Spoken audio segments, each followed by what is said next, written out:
Hello students, मैं doctor Surya Prakash Sharma आपका Haryana Edusat channel पर हार्दिक स्वागत करता हूं। आज हम पढ़ने वाले हैं किंगडम प्लांटी के बारे में। और प्लांटी के बारे में कुछ पढ़ने से पहले हमें कुछ प्रारंभिक चीज़ें जान लेनी आवश्यक है, जिनके बारे में हम जानेंगे। एक तो इसके लाइफ साइकिल्स के रूप के अंदर कि लाइफ साइकिल में प्लांट किस समय अपने किस स्टेज में रहता है, स्पोरोफाइट में रहता है कि गैमेटोफाइट में रहता है, ये सब जानेंगे। दूसरा हम जानेंगे कि इसमें बॉडी ऑर्गेनाइजेशन या हैबिटेट ये किस प्रकार के होते हैं। ये सब हमें थोड़ा सा पहले जान लेना आवश्यक है। तो आइए पहले इनके बारे में जानते हैं। अभी आपके सामने 5 किंगडम हाइपोथेसिस है, जिसमें हम देख पा रहे हैं 500 किंगडम्स को, Monera, protista, fungi, Plantae and animalia को। अभी हम प्लांटी को ही ज़्यादा डिटेल में डील करेंगे। और प्लांटी को समझ लेने से पहले ये आवश्यक है कि हम इसको डिफाइन कर पाएं।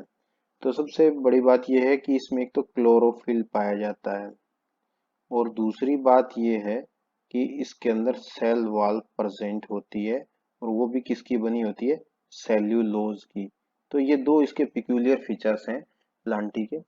इसको आगे इसके सब ग्रुप्स में भी बांटा गया है। सब ग्रुप्स में हम इसमें पढ़ेंगे एल्गी के बारे में, ब्रायोफाइट के बारे में, टेरिडोफाइट्स के बारे में, जिम्नोस्पर्म्स के बारे में,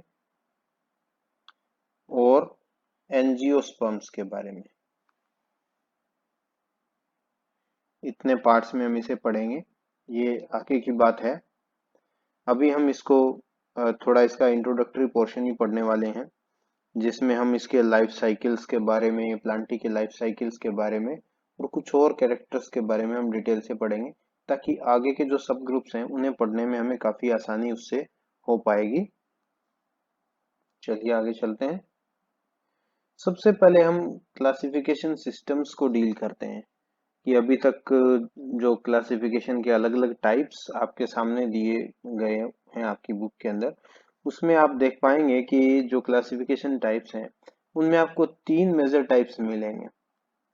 सबसे पहले आर्टिफिशियल मिलेगा, आर्टिफिशियल। सेकंड जो है वो आपको नेचुरल मिलेगा, और थर्ड टाइप जो है वो फाइलोजेनेटिक मिलेगा। इन तीनों टाइप्स को हम अलग अलग अभी डील करेंगे। तो सबसे पहले हम देखने वाले हैं आर्टिफिशियल टाइप ऑफ क्लासिफिकेशन।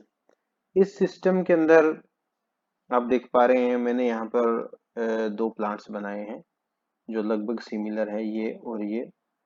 तो इसमें जो क्लासिफिकेशन किया जाता था, वो जो मोर्फोलॉजिकली सिमिलर कैरेक्टर्स होते थे, ज्यादातर मोर्फोलॉजिकली और रिप्रोडक्टिव सिमिलरिटीज को कंसीडर करते थे।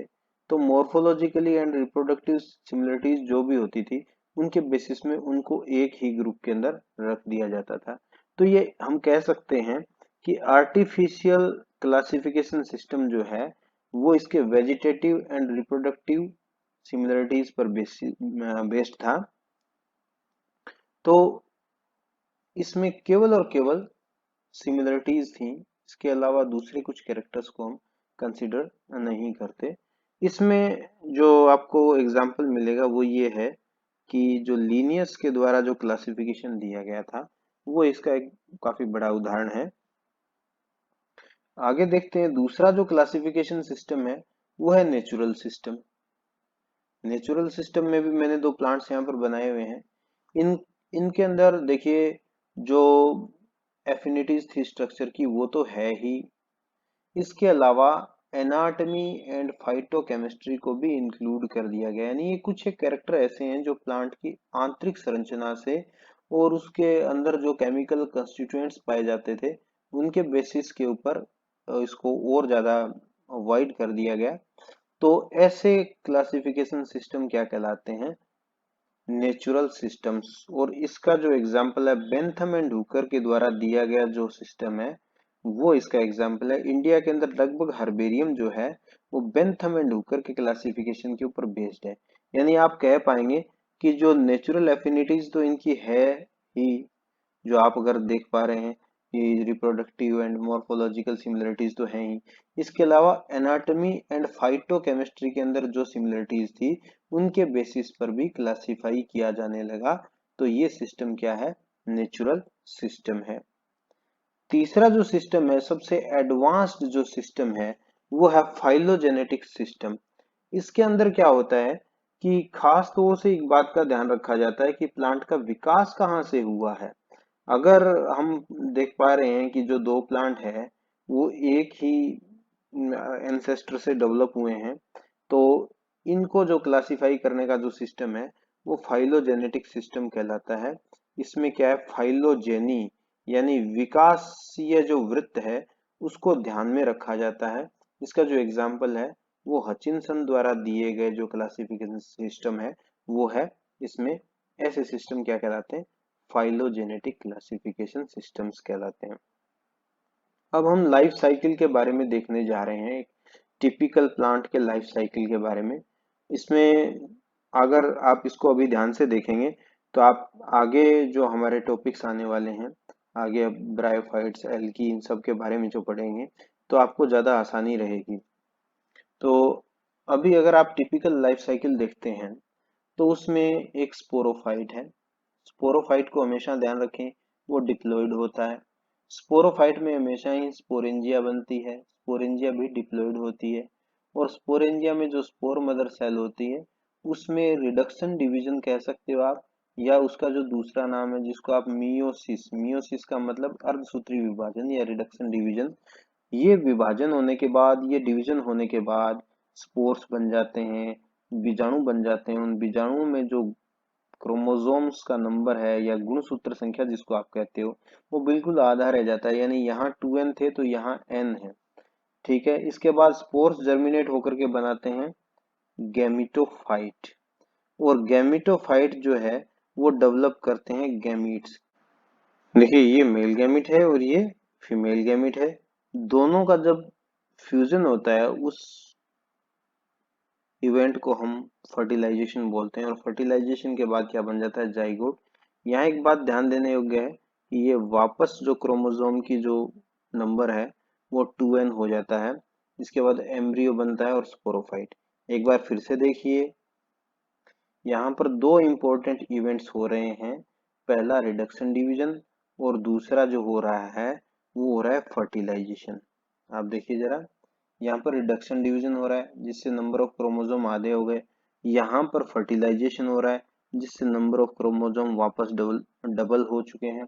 यहाँ पर देखिए स्पोरोफाइट में 2n है, यहाँ पर गैमेटोफाइट में n है। तो एक तरीके से आपको ये समझ में आना चाहिए कि स्पोरोफाइट प्लांट के लाइफ साइकिल में आने वाली ऐसी स्टेज है जिसमें नंबर ऑफ क्रोमोसोम्स 2n होते हैं और वो स्पोर्स प्रोड्यूस करता है।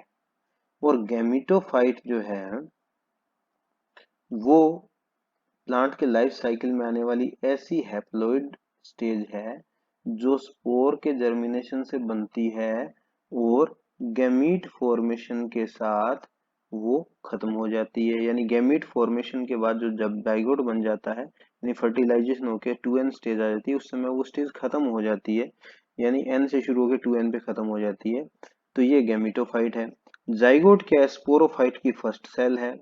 उसके बाद एम्ब्रियो बनता है और एम्ब्रियो के बाद स्पोरोफाइट कंप्लीट डेवलप हो जाता है। तो इसलिए ये साइक्लिक जो चेंजेस हैं वो आते रहते हैं प्लांट के लाइफ साइकिल में। तो आप ये कह सकते हैं कि प्लांट के लाइफ साइकिल के अंदर स्पोरोफाइट एंड गैमेटोफाइट अल्टरनेटली आते रहते हैं। इस इस प्रक्रम को, इस इवेंट को अल्टरनेशन ऑफ जनरेशन भी हम कहते हैं। ये बात आप ध्यान रखें, ये लाइफ साइकिल के बारे में। आगे जब हम देखेंगे एल्गी के बारे में, ब्रायोफाइट के बारे में, तो हम देख पाएंगे कि उनकी लाइफ साइकिल के अंदर कौन सी स्टेज ज्यादा डोमिनेंट है, इसलिए इसको ध्यान देना आपके लिए आवश्यक है।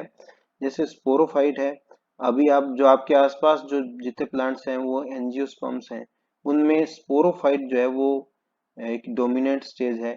जबकि आप एल्गी वगैरह देखोगे तो उनमें गैमेटोफाइट एक डोमिनेंट स्टेज है। तो इसको हम आगे जैसे ही सब ग्रुप्स पढ़ेंगे तो उसमें और ज्यादा डिटेल से इसको देख पाएंगे।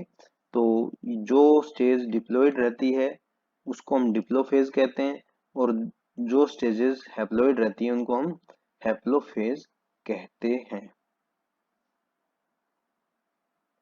इसके बाद अभी हम जो आगे पढ़ेंगे इसके बारे में, हर एक सब ग्रुप के बारे में पढ़ेंगे, तो उसको कुछ एक हेडिंग्स के अंडर हम पढ़ने वाले हैं। जैसे बॉडी ऑर्गेनाइजेशन है, यानी किस तरह की सेल्स उसमें है, किस तरह के टिश्यूज उसमें है। हैबिटेट, वो किस तरह के आवास में रहता है, ठीक है। हैबिटेट यानी आवास, आसपास कैसा है, ठीक है। उसके बाद वो किस तरह की फेज के अंदर है, यानी जो आप कह सकते हैं कि वो गैमेटोफाइट स्टेज में है या स्पोरोफिटिक स्टेज के अंदर है, तो उस चीज को हम फेज के अंदर देखेंगे। उसके बाद हम देखेंगे कि न्यूट्रिशन के अंदर उसमें क्या कुछ है, न्यूट्रिशन कैसे लेता है। उसके बाद उसमें ट्रांसपोर्टेशन कैसे होता है, यानी जो मिनरल्स हैं या फिर जो फूड बनता है उसमें वो कैसे ट्रांसपोर्ट होता है, जाइलम फ्लोएम है कि नहीं है। और सबसे लास्ट में हम उसका रिप्रोडक्शन देखेंगे। तो इतने हेडिंग्स के अंदर हम पढ़ने जा रहे हैं, चाहे हम एल्गी पढ़ेंगे आगे या ब्रायोफाइट पढ़ेंगे, तो हम इन्हीं हेडिंग्स के अंडर हम पढ़ेंगे। तो पहला जो है वो body organisation, second one is habitat, third one is उसकी जो फेज है यानी स्पोरोफाइट है या गैमेटोफाइट है वो, और फोर्थ है उसका जो न्यूट्रिटिव एस्पेक्ट हम देखेंगे। फिफ्थ उसका ट्रांसपोर्टेशन देखेंगे, यानी जो न्यूट्रिशन बनता है वो कैसे ट्रांसपोर्ट होता है। और सिक्स्थ उसमें रिप्रोडक्शन देखेंगे। तो इतनी हेडिंग्स के अंदर आप उसको पढ़ेंगे तो आपको बिल्कुल वो क्लियर हो जाएगा। प्लांट लाइफ साइकिल के बारे में और थोड़ा बॉडी ऑर्गेनाइजेशन के बारे में जान लेने के बाद हम बिल्कुल इस काबिल हो गए हैं कि अब हम एल्गी के बारे में पढ़ें। तो चलिए अब हम एल्गी के बारे में देखेंगे। एल्गी एक थैलोइड ग्रुप है इसका, यानी इसमें जड़, तना, पत्तियों में विभाजन नहीं होता है इस प्लांट ग्रुप के अंदर। इसमें हम बेसिकली 3 क्लासेस पढ़ेंगे, Chlorophyceae, Phaeophyceae and Rhodophyceae.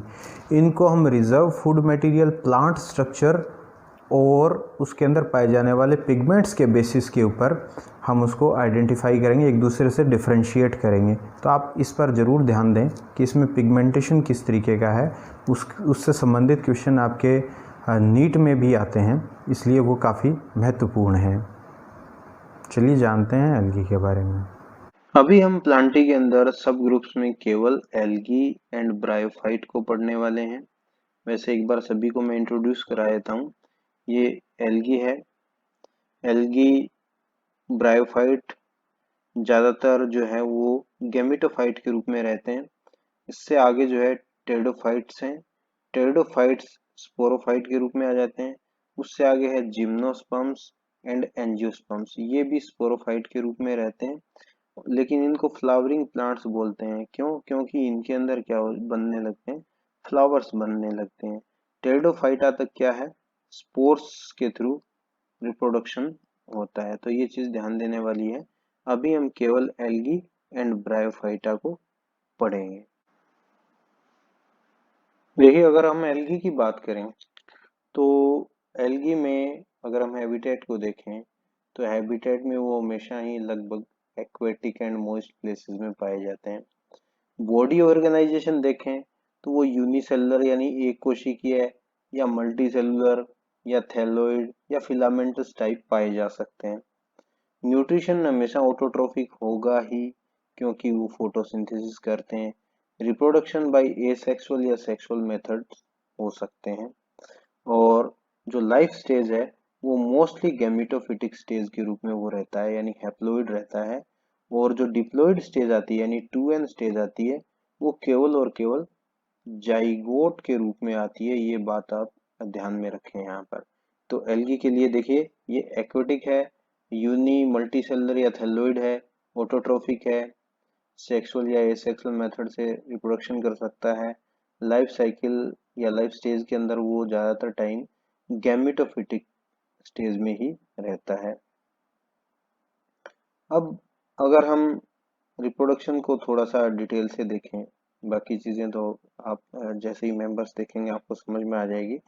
Reproduction में इसमें वेजिटेटिव रिप्रोडक्शन हो सकता है, यानी फ्रेगमेंटेशन के थ्रू, यानी अगर ये फिलामेंट है 2 पार्ट में टूट गया तो प्रत्येक पार्ट जो अलग अलग इंडिविजुअल का रूप ले लेगा, वो है एसेक्सुअल रिप्रोडक्शन। है एसेक्सुअल रिप्रोडक्शन में देखिए जू स्पोर्स के थ्रू हो सकता है। जू स्पोर में आप हमेशा ध्यान रखें कि ये जो यहाँ पे बन रहे हैं ये फ्लैजिला फ्लैजिला जरूर होते हैं इसमें। सेकंड एप्लेनोस्पोर्स के थ्रू हो सकता है। एप्लेनोस्पोर जूस्पोर की तरह ही होता है लेकिन इसमें फ्लैजिला नहीं होते हैं, ये आप ध्यान रखें। तीसरा जो है वो हिप्नोस्पोर्स है। हिप्नोस्पोर्स में क्या है, बिल्कुल एप्लेनोस्पोर जैसा होता है लेकिन इसकी जो भित्ति है, जो वाल है, वो काफी मोटी हो जाती है ताकि ये अनफेवरेबल कंडीशन में इसको प्रोटेक्ट कर सके। सेक्सुअल रिप्रोडक्शन है, इसको आप जरा ध्यान से देखें, ये आइसोगेमस, एन आइसोगेमस या ऊगेमस टाइप हो सकता है।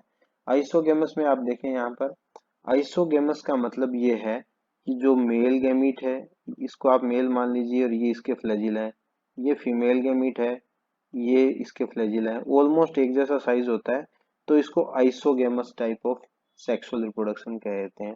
अब दूसरी बात है एन आइसोगेमस। एन आइसोगेमस में क्या होता है, देखिए मेल गैमीट होता है छोटा और फीमेल गैमीट होता है काफी बड़ा, इन दोनों के बीच फ्यूजन होता है तो उसको एन आइसोगेमस बोलते हैं, आप ध्यान रखें। ऊगेमस एक स्पेसिफिक टाइप है जिसमें फीमेल गैमीट जो है वो नॉन मोटाइल होता है, उस पर फ्लैजिला नहीं होते हैं, जबकि मेल गैमीट के अंदर फ्लैजिला होते हैं। देखिए वो इस तरह से आके इसको फर्टिलाइज करते हैं, तो ऐसा रिप्रोडक्शन क्या कहलाता है, वो ऊगेमस टाइप ऑफ रिप्रोडक्शन कहलाता है। तो ये इंपॉर्टेंट थे रिप्रोडक्शन, ये आप जरूर ध्यान में रखें, खास तौर से isogamous, N isogamous and oogamous type of reproduction आपको ध्यान में रखना है। इससे नीट के भी काफी इंपॉर्टेंट क्वेश्चंस बनते हैं और ये आपके कॉन्सेप्ट के लिहाज से भी काफी इंपॉर्टेंट है। अब हम देखते हैं, इसमें देखिए आपके जो एनसीईआरटी बुक है उसमें 3 इसकी क्लासेस दी हुई हैं, क्लोरोफाइसी, फियोफाइसी एंड रोडोफाइसी।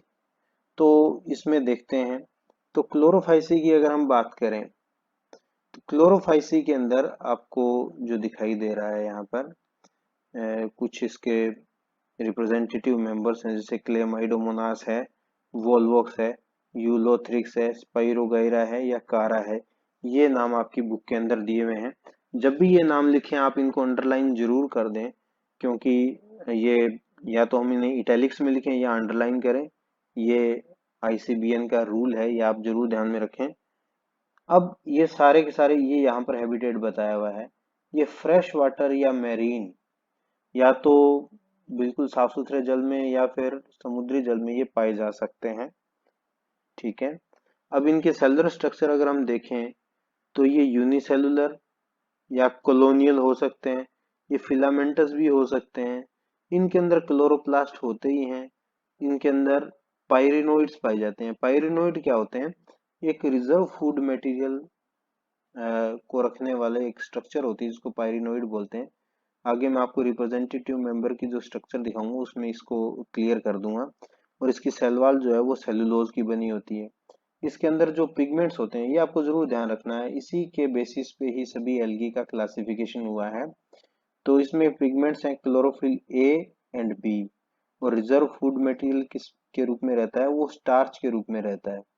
और अगर आप रिप्रोडक्शन की बात करें तो वेजिटेटिव रिप्रोडक्शन हो सकता है वो फ्रेगमेंटेशन के थ्रू। एसेक्सुअल रिप्रोडक्शन में पहले ही आपको अभी डिस्कस करके आया हूँ, जैसे जूस्पोर्स के थ्रू, एप्लेनोस्पोर्स के थ्रू हो सकता है।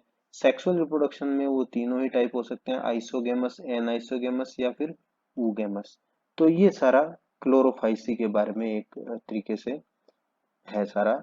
और इसके जो रिप्रेजेंटेटिव मेंबर्स हम देखेंगे तो उसमें आपकी बुक में जो दिए हुए हैं वो इस तरह के हैं। तो ये दो तो माइक्रोस्कोपिक है जिनको माइक्रोस्कोप की सहायता से देख पाते हैं।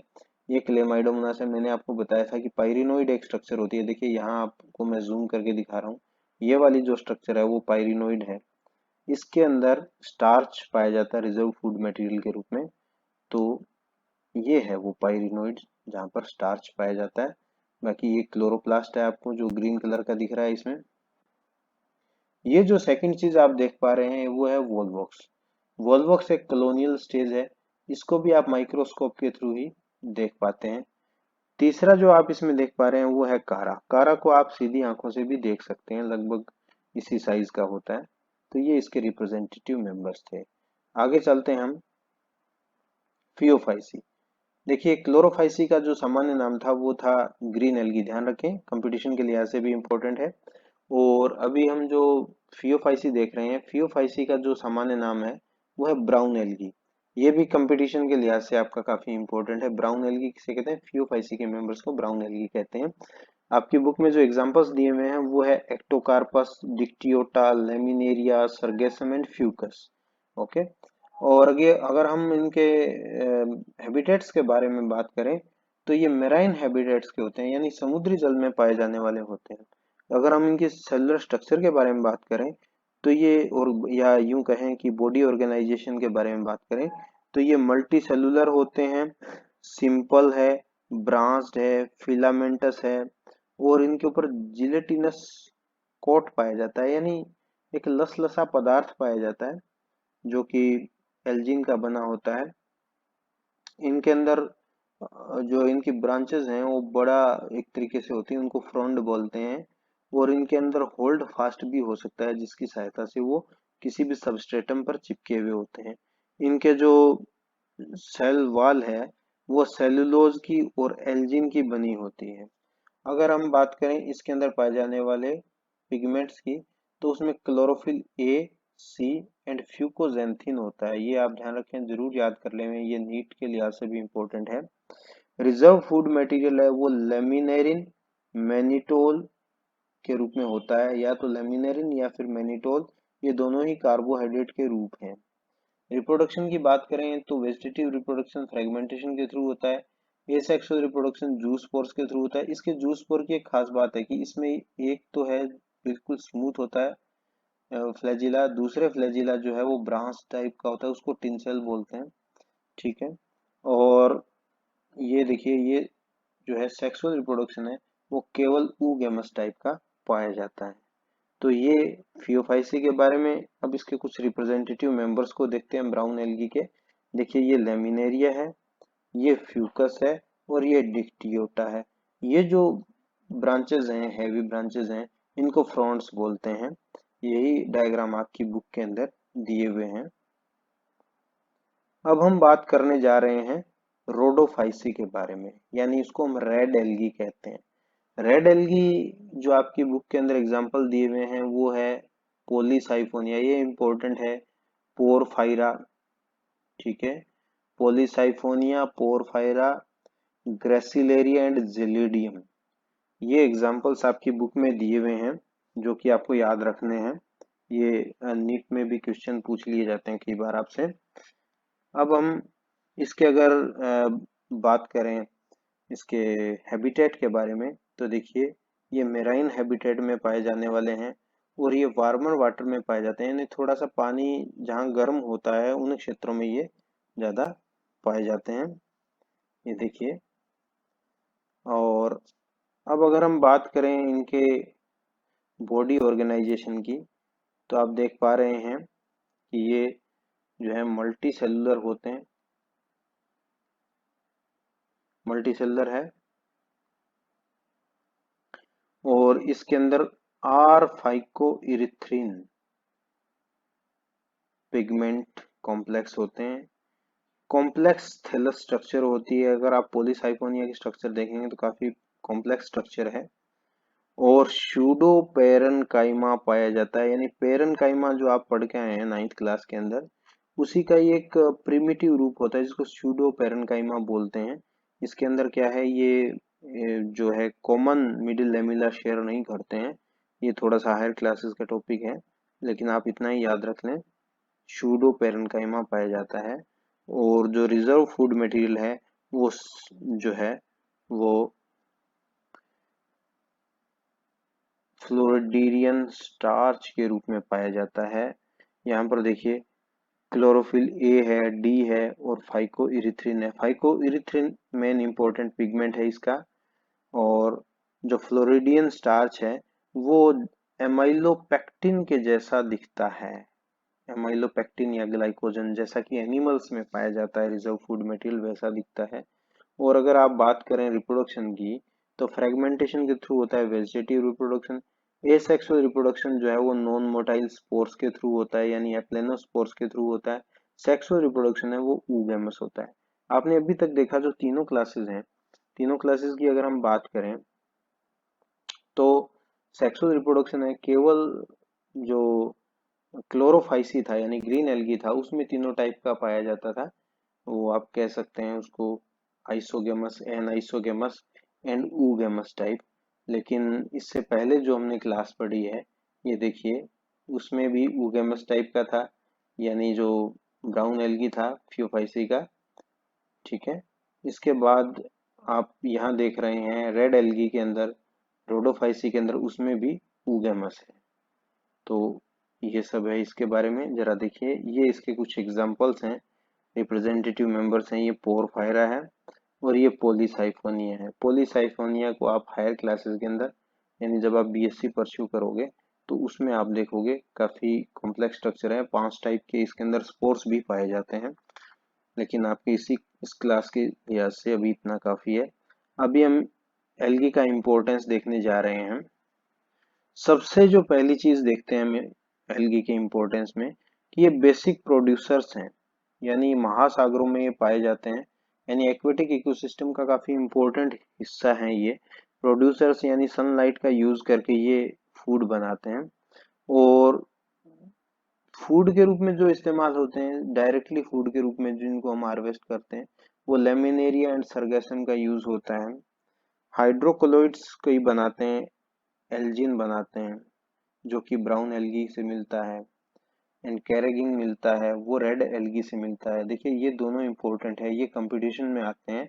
एल्जिन जो है वो ब्राउन एल्गी से मिलता है, और कैरेगिन जो है वो रेड एल्गी से मिलता है। अगार अगार है वो जिलेडियम एंड ग्रेसिलेरिया से मिलता है। ये जेली बनाने में, आइसक्रीम बनाने में और कल्चर मीडिया वगैरह बनाने में भी काम आता है। क्लोरेला एंड स्पाइरुलिना को सिंगल सेल प्रोटीन के रूप में यूज करते हैं कल्चर को, इसके कल्चर को, और जो स्पेस ट्रेवलर्स जाते हैं वो इसको एज ए फूड हार्वेस्ट करते हैं। एल्गी के बारे में जान लेने के बाद अब जो दूसरा ग्रुप आता है वो है ब्रायोफाइटा। और ब्रायोफाइटा प्लांट किंगडम का एम्फीबिया है, क्योंकि वो टेरेस्ट्रियल हैबिटेट में भी है और एक्वेटिक हैबिटेट में भी है, इसलिए महत्वपूर्ण हो जाता है। दूसरा थैलोइड मेंबर है, और इसमें जाइलम और फ्लोएम जैसी स्ट्रक्चर कोई भी नहीं पाई जाती है। तो चलिए अब हम ब्रायोफाइट के बारे में जानते हैं। और ब्रायोफाइट के मेजर आप देख पाएंगे कि वो लीवरवर्ट्स या फिर लीफी मेंबर्स के रूप में, मोसेस के रूप में हैं। तो इन दोनों के अंदर जो अंतर आएंगे उनको आप ज़रूर गौर करें, इसके इकोनॉमिक इम्पोर्टेंस को भी देखें। चलिए शुरू करते हैं ब्रायोफाइट। अगर हम ब्रायोफाइट्स की बात करें तो उसको हम कह सकते हैं कि ये एम्फीबिया ऑफ प्लांट्स हैं। एम्फीबिया का मतलब ये है कि ये टेरेस्ट्रियल हैबिटेट्स में भी पाए जाते हैं एंड एक्वेटिक हैबिटेट्स में भी पाए जाते हैं, इसलिए ये एम्फीबिया ऑफ प्लांट्स कहलाते हैं। कॉम्पिटिशन्स में आता है ये। ओके, और ब्रायोफाइट्स के जो कैरेक्टर्स अगर हम देखें तो ये मॉइस्ट प्लेसेस में पाए जाते हैं, यानी बिल्कुल आप यूं कह सकते हैं नमी वाले स्थानों पर पाए जाते हैं, और ये गैमिटोफिटिक होते हैं। इससे पहले हमने एल्गी देखा था, वो भी गैमिटोफिटिक था। थैलोइड है, थैलोइड का मतलब क्या होता है कि प्लांट बॉडी, ये ध्यान रखें, आपको पता है प्लांट जो है वो रूट, स्टेम एंड लीव्स के अंदर विभाजित होता है। ये क्या है, ये रूट है, ये स्टेम एंड ये लीव्स है। तो लीव्स, स्टेम एंड रूट्स। तो अगर लीव्स, स्टेम एंड रूट में प्लांट विभाजित ना हो तो उसको हम कहते हैं थैलोइड, यानी थैलस है वो।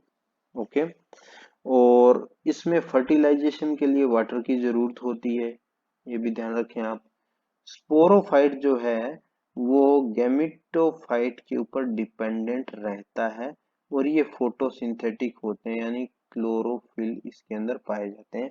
ये एक मैंने टिपिकल स्ट्रक्चर यहाँ पर बनाई हुई है, ये देखिए बीच में, ये थैलोइड है बिल्कुल।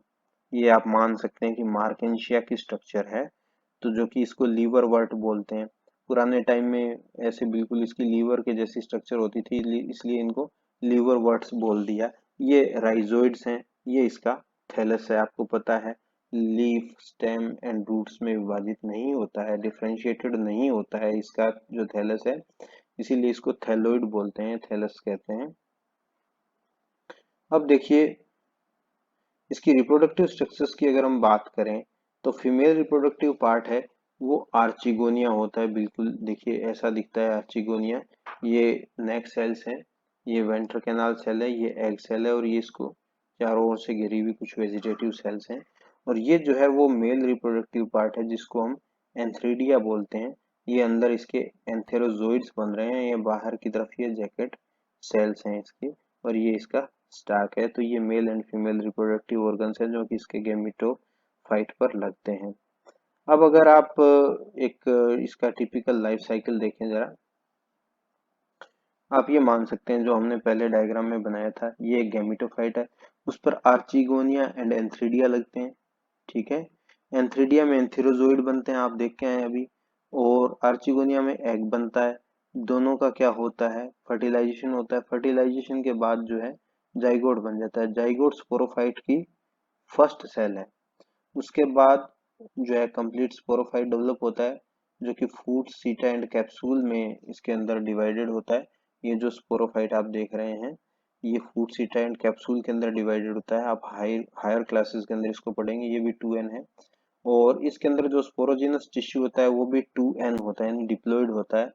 लेकिन इस स्पोरोजिनस टिश्यू के अंदर अब क्या होता है, स्पोरोजिनस टिश्यू के अंदर रिडक्शन डिवीजन हो जाता है। रिडक्शन डिवीजन के कारण क्या बन जाते हैं, स्पोर्स। और आप देख रहे हैं रिडक्शन डिवीजन या मियोसिस हो जाने के बाद यहाँ पर देखिए ये क्या बन जाते हैं स्पोर्स में, ये नंबर ऑफ क्रोमोसोम्स कितने रह गए, n, यानी आधा रह गया। यहाँ पर 2n थे तो यहाँ n हो गया, क्योंकि यहाँ पर क्या होता है, मियोसिस होता है, अर्धसूत्री विभाजन होता है, ठीक है।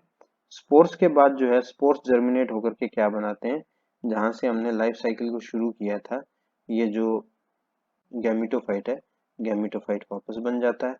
तो ये पूरा का पूरा एक तरीके से इसका लाइफ साइकिल है। अब अगर आप ब्रायोफाइट्स की इंपॉर्टेंस के बारे में जानना चाहें तो सबसे बड़ी बात कि ये फूड हो सकते हैं एनिमल्स एंड बर्ड्स के लिए। स्फैग्नम जो है, अभी उसकी स्ट्रक्चर मैं आपके सामने बना देता हूँ। स्फैग्नम क्या होता है, एक तरीके से लीफी मेंबर है इस तरीके से। तो उसमें क्या है, ये इसकी लीव्स पाई जाती हैं, ये यहाँ इस तरीके से, ठीक है। और यहाँ पर उसका ये कैप्सूल हो सकता है। इसकी वाटर होल्डिंग कैपेसिटी बहुत ज्यादा होती है, इसीलिए इसको पैकिंग के रूप में काम में लेते हैं। इसको पीट मोस भी कहते हैं, आप याद रखें क्या कहते हैं, पीट मोस। ये मोसेस हैं, ये लीफी मेंबर्स हैं।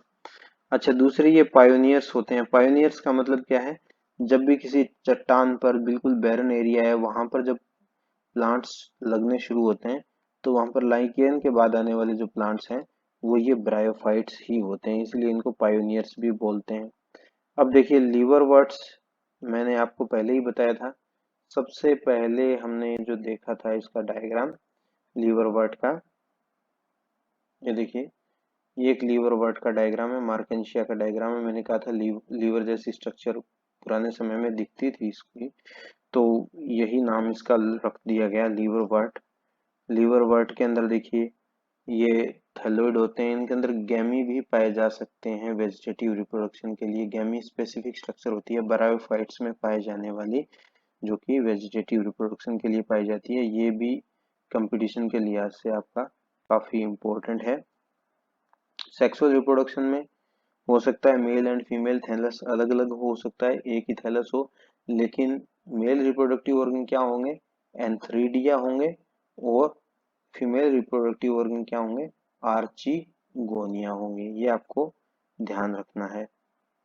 मोसेस जो है लीफी मेंबर्स हैं, मैं आपको पहले ही बता चुका हूँ, लीफी मेंबर्स हैं। और इसके अंदर देखिए जो स्पोर है वो जर्मिनेट होकर के प्रोटोनीमा बनाता है। प्रोटोनीमा जो है वो लीफी स्टेज बनाता है, और उसके अंदर जो male branch and female branches अलग अलग होती हैं, जिनके ऊपर मेल ब्रांच के ऊपर क्या लगेंगे, मेल